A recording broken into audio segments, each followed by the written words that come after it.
Amid the slowdown in the auto industry, Lumax Industries, an end-to-end lighting solutions provider for automobiles, has posted an in-line set of numbers in Q3 FY20. Let's do a three-point analysis to understand the key earnings fine print and also the outlook on the company. 1. Q3 earnings highlights. Well, if you see in Q3, the net revenue from operations have actually dropped 11% year-on-year, hit by a sharp production cut by major original equipment manufacturers or OEMs. On the profitability front, the company has actually surprised with an EBITDA margin growing 171 basis points from a year ago. Now, the expansion actually came on the back of cost control measures and also soft raw material prices. 2. What's the outlook going forward then? Well, the auto industry has been facing an unprecedented slowdown in the last 1 year. Factors contributing to this weakness include a liquidity crunch, the NBFC credit squeeze, and also an overall subdued consumer sentiment. Now, additionally, there has been an increased cost of ownership of vehicles due to the insurance cost and also the implementation of the safety regulations that has hit demand.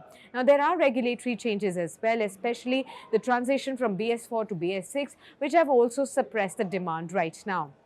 However, we do believe that the slowdown is cyclical in nature and the long-term potential for the auto sector in India is quite huge. Further, the management has also indicated that the OEMs have also cleared their BS4 inventory from the supply chain, and now the production should witness an uptick with the manufacturing of BS6 compliant vehicles. Now, despite the significant weakness within the industry, Lumax actually continues to bag new orders. In the passenger vehicle segment, it has actually got new orders from Tata Motors. It has also bagged orders from Maruti Suzuki for multiple upcoming models, and in two-wheeler space or the segment, it has also bagged order for M&M Java, Honda Shine, and also it has secured order for new Honda Active 6G. Now, the order wins amid the tough conditions reinforce our confidence on the company and also provide the earnings visibility from here on. Now, Lumax's efforts to rationalize the cost through localization and backward integration have actually started to yield results right away. Now, LED penetration in India is also still very low, just about 15 to 20%, and hence there is a huge potential for the company both in terms of the sales growth and also the margin expansion going forward. Now, BS6 rules are also set to be implemented by April 2020 and require vehicles to be more energy efficient, which is definitely expected to lead to a faster adoption of LEDs. Management also expects huge growth from this transition going forward. In fact, the EV adoption would also lead to increasing adoption of LED products, as the vehicles would require products also to be energy efficient.